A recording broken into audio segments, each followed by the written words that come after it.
adventures of Rocky and Bullwinkle and Friends. Starring that jetty Jerry O'Lace, Rocket J. Squirrel, and his pal, Bullwinkle the Moose. Hi, glad to see you again. Likewise. We got some great things on the show today. Like what? Like what? Well, you ought to know, Bullwinkle. You're in some of them. Well, let's get started.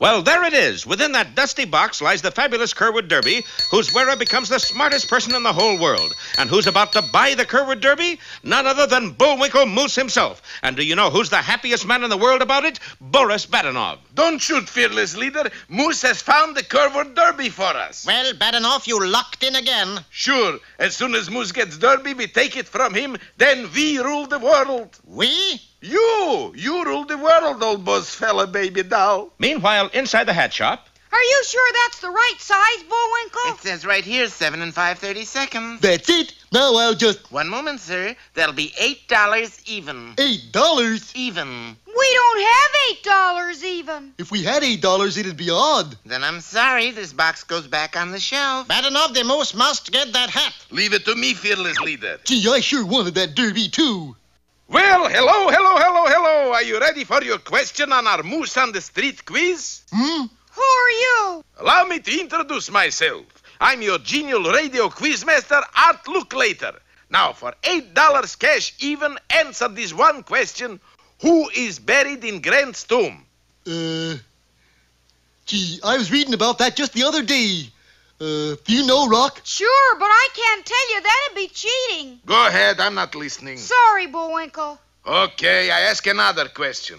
For $8 even, tell me, do you know Planck's constant of quantum mathematics? No. That's right. No, you don't. Congratulations. Here's the $8 even. Gee, thanks, Mr. Looklater. Think nothing. Happy hat. So, clutching Boris's $8 even in his hot little glove, Bullwinkle re-entered the hat shop and walked out with a hat box which, unbeknownst to our heroes, contained the fabulous Curwood Derby. You haven't tried your new hat on, Bullwinkle. See, that's right. And the mighty Moose removed the baffling bowler from the box and put it on his head. Say, it fits like a dream. Yeah, and the square of the hypotenuse of a right-angled triangle is equal to the sum of the squares of the two sides. What?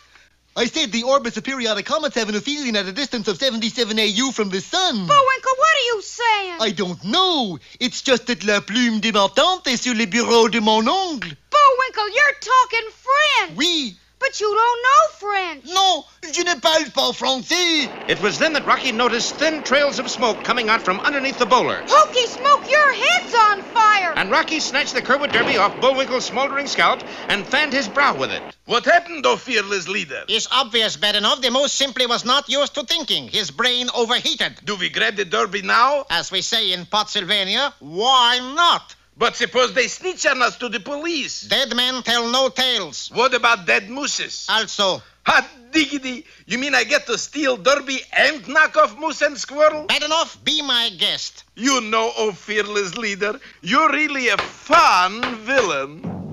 And Boris whipped out a large battle axe and began to creep up on our unsuspecting friends. Meanwhile, back at the Moose... There, you've stopped smoldering. I was pretty hot stuff for a while there, though. I wonder what happened. I don't know. I just put this hat on and said I just figured there's a fiendish plot against us, Rocky, and somebody's hiding behind that bush right now. Well, Bullwinkle was smart enough, but was he soon enough? We'll find out next time in Two at One Blow or The Double Beheader.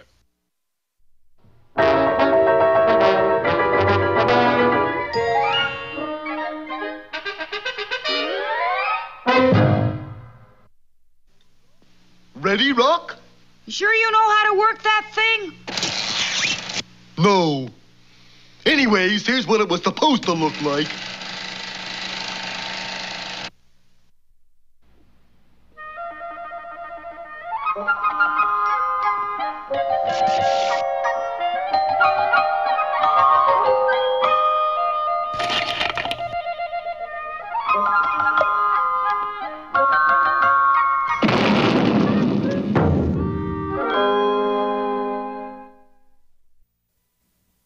The Yangtze River, which flows through northern China, not only provided the inspiration for the song Yangtze with a Laughing Face, but gives us the setting for our story. Centuries and centuries ago, the Yangtze was nothing more than a small pond that sat beside a palace belonging to a wealthy Chinese emperor. Well, Honorable Cook, what have we for breakfast today? Well, I can fix a scrambled egg roll. You like it? No, I've a hot yen for almond duck. That's all he ever ate. Almond duck, morning, noon, and night. And that's why the pond was always well stocked with almond-eyed ducklings. You hear the big news, Foucault? Emperor gonna have almond duck this morning. Oh, hot dog. I hope the cook picks me. These almond ducklings live for one thing and one thing only, to have the honor of being fed to their beloved emperor. Yeah, we're sort of like a duck kamikaze squadron. Yeah. All right, handsome up, you birds. Here comes the cook. The cook came to the edge of the pond and surveyed the ducks with a keen eye. That's when the ducks went into their act. Look up by my ducky, what a ducky melody. If you know ducky like I know ducky. All the time, same old corny imitations. So he simply selected what he thought was a good-looking duck. How furry. Maybe we'll get lucky at lunchtime. Yes, they all stood a chance of making good at the next meal, all but one. He was the ugliest almond duckling China ever spawned. Boy, if this keeps up, I'm going to live to be 104. And another duck got the honors. Boy, I'm getting desperate. I got to use the old Chinese noodle. Dinner time rolled around. The cook reappeared, and this time, the ugly almond duckling floated into view wearing a banner proclaiming that he was Miss America of 1922. Say, if that duck is good enough to win Miss America title, he's good enough to be served to Emperor. Well, it seemed as though the ruse would work. The ugly one was placed on a tray and set on the Emperor's table. But wouldn't you know, that day the Emperor was entertaining a guest. Something is rotten here besides the Liederkranz. Guest of Emperor also wearing banner saying she is Miss America of 1922. Now, you won't believe this, baby, but it was a tie that year. That night, shortly before midnight, the ducks held a council. The ugly duck is giving the pond a very bad reputation. If this keeps up, the Emperor might develop a taste for chickens. So he took up a collection and paddled over to the object of their discourse. Here's a sack containing 3,000 yen. Roughly how much is that in American moolah?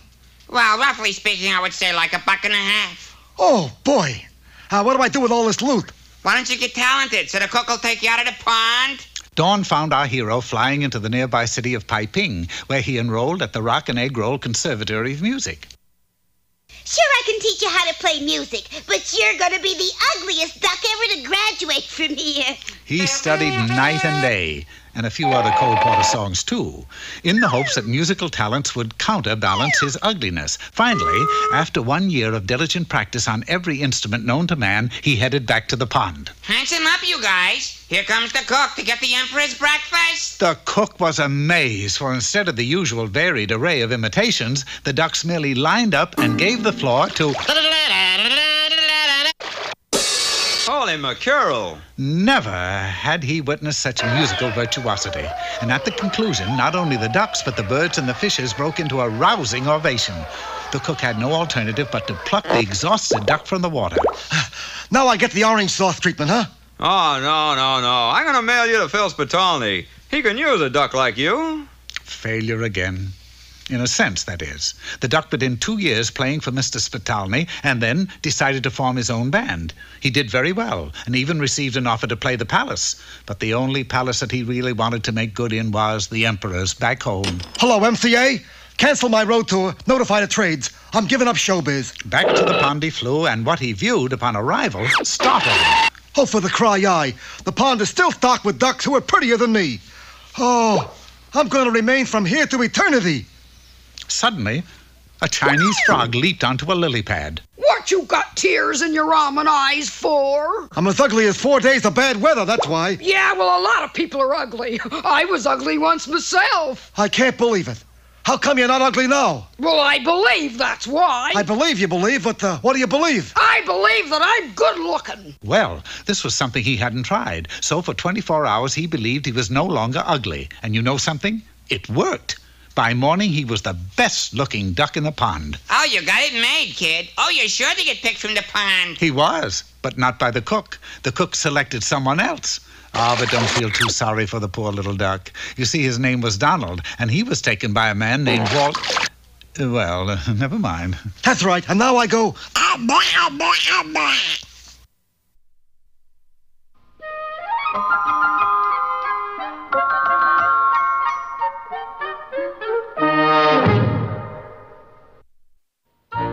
Hi there, sports fans. Time to... wrong script. Hello, poetry lovers. Time for another bout with the bards. Today featuring that famous recipe in rhyme, patty cake. Patty cake, baker's man. Hold it, Bullwinkle. What's up? That's a chocolate cream cake you got. So? You know what happens when you pat a chocolate cream cake? No. What happens? That happens. Gets sort of flat, don't it? Now what? Well, the recipe says I roll it and pat it and mark it with a B and put it in the oven for baby and me. You're gonna give that to a baby? What's a patty cake taste like, Brock? Sort of like chocolate cream pizza. Yeah. Well. Hi there, sports fans. Time to... And now... Hey, Rocky. Watch me pull a rabbit out of my hat. Again? Nothing up my sleeve. Presto. Wrong hat. I take a 7.5. Now here's something we hope you'll really like.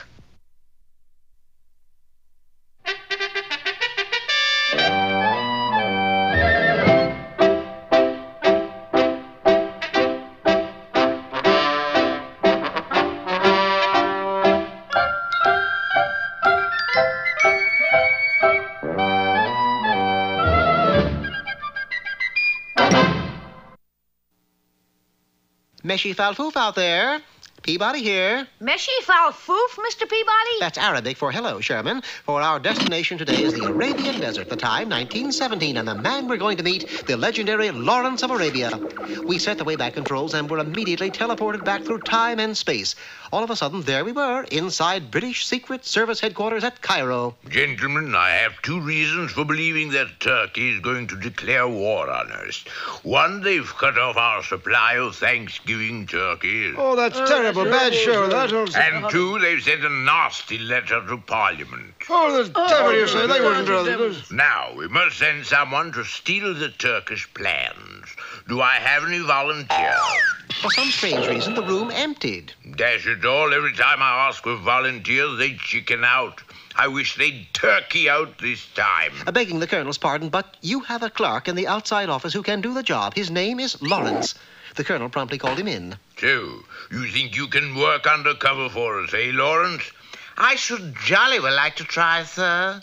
Capital. By the way, what do you intend wearing as a disguise? Instead of answering, Lawrence dashed from the room and quickly returned clad in a Santa Claus suit. I thought I'd wear this Arab costume, sir.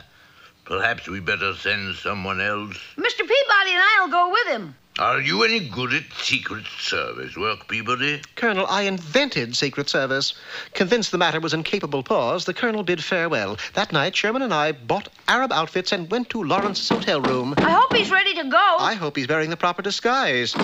But instead of being dressed like an Arab, he was dressed like a pilgrim. How do you like it? It's stunning, stunningly wrong. Grabbing a sheet from the bed and some mattress stuffing, we soon had him properly disguised. The next thing we did was to join a caravan heading into the desert. Is the Turkish army out there, Mr. Peabody? Indeed it is, and I must caution you both, don't do anything that would give us away. This caravan is undoubtedly crawling with spies. Oh, you can count on me. I was hoping I could, but the following morning when we paused at an oasis... Tea time, chaps. Anyone for crumpets? That was all it took before we were bound hand and foot. Did I say something wrong? You are all English spies. I, the Sultan, have ways of dealing with English spies. We were tied to stakes under the broiling desert sun. And to show you how devilish that sultan was, he put bottles of suntan lotion just out of arm's reach. How will we ever get out of this, Mr. Peabody? How, Sherman? It's simple. You always have a candy bar in your pocket, don't you? Yes. Good. Reach in, grab it, and wipe the chocolate off on my ropes. And that's the boy. Now, if I know my camels, sure enough, the odor of chocolate attracted the nearest beast, and in no time at all, he was dining on the ropes. Before long, we were all free. Sherman, you and Lawrence wait here while I sneak into the Sultan's tent and get the secret plans.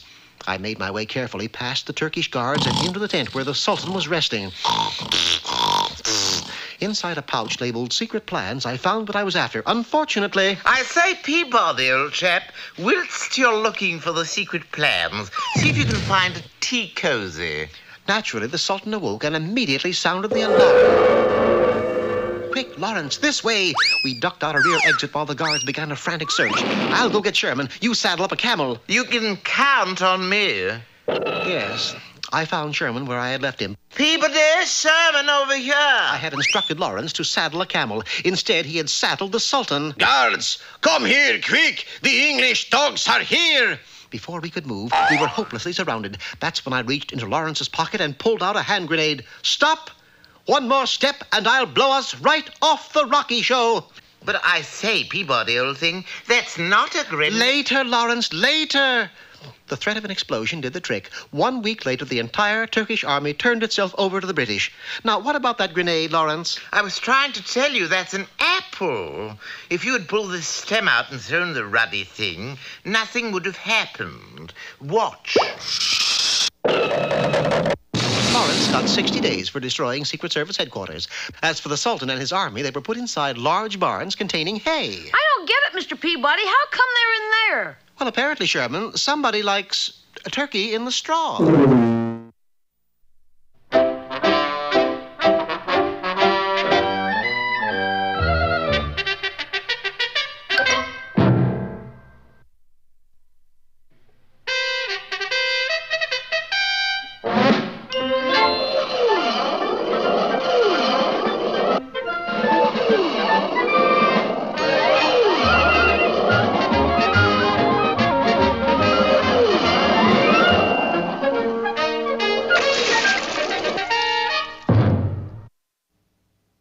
Last time, you remember, our heroes actually got hold of the Kerword Derby, which just happened to be the right size for Bullwinkle. 7 and 5/30 seconds. And sure enough, when Bullwinkle put it on, he became an absolutely brilliant thinker. In the Paleozoic era, the Cambrian period was followed by the Ordovician, Silurian, and Devonian. What are you talking about? Don't ask me. Unfortunately, his brain wasn't used to it and began to overheat. So Rocky snatched off the derby and began to fan Bullwinkle's brow. Tell me some more about the Paleozoic era, Bullwinkle. Okay, but first, what is it? Our boys didn't know that they were merely pawns in the fiendish game played by Boris and his fearless leader. A game called Rule the World. Any number can play. Boris tried to sneak up on our friends carrying a battle axe. We call it the Pennsylvanian equalizer. But just as he was ready to swing at our heroes, Bullwinkle put the derby on and said, "The laws of probability indicate that we are pawns in a fiendish plot and that somebody's behind that bush right now." Boris swung all right, but Bullwinkle's lightning brain allowed him to judge accurately just how far he'd have to duck, and Boris felled a tree instead,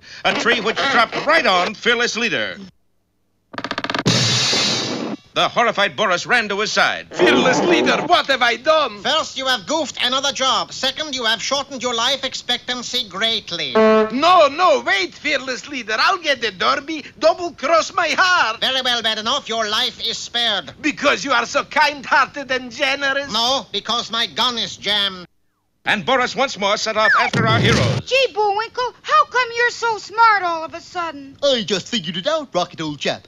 This is the legendary Kerword Derby I'm wearing. It imparts a vast amount of knowledge to its wearer. Then you must be the smartest moose in the world. Would you like me to explain Einstein's theory to you? Sure. Well... But at that moment, a strong gust of wind blew the bowler off Bullwinkle's beam. Go ahead, Bullwinkle. Go ahead and what? Explain Einstein's theory to me. Well, I'd be glad to. Just one question. Huh? Who's Einstein? Bullwinkle, your hat's gone. Uh-oh. And our heroes dashed after the disappearing derby. There it is, Bullwinkle. Sure enough, a derby lay in the middle of the path, but when Bullwinkle put it on... It looks smaller somehow. Does fit a little soon, don't it? Maybe it shrunk. Oh, little did Bullwinkle know, for he had actually put on a counterfeit derby, and inside that hat a small but powerful time bomb was ticking away the seconds. Oh, who could have done such a... oh, don't tell me. I got to. He's in the script. Me, Boris Bedenov. Yes, the... Ta-da! Yes, the villain had switched hats with Bullwinkle and now had possession of the fabulous Kerwood Derby. And now I put it on and I rule the world. You and who else, Badenoff? Fearless leader. Say, did you ever get that gun fixed? Yes. That's what I was afraid of. Yes, things really looked bad for Boris until a familiar female figure crept out of the bushes on hands and knees and took up a position behind Fearless Leader. Welcome, Natasha, baby. Am I glad to see you? Oh, no, Badenoff. You don't trick me into looking around. That was all right with Boris, for he pushed Fearless Leader over the kneeling Natasha and leaped on top of him, biting and scratching. Oh, Boris, you are so brave. When it's 2 against 1, I'm always brave. And the two villains fought fiercely for possession of the all-powerful Kerwood Derby. Oh, which one will win? What does it matter? We're both bad guys. Gee, that's right. Well, be with us next time for Flower in the Hat or the Rose Bowler.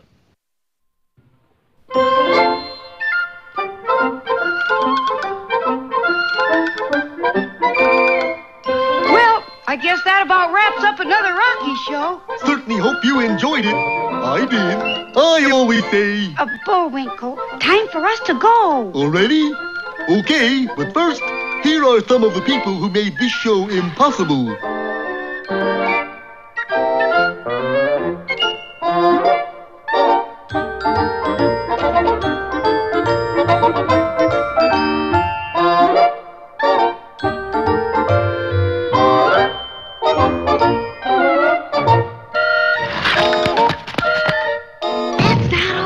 The fingers get tired.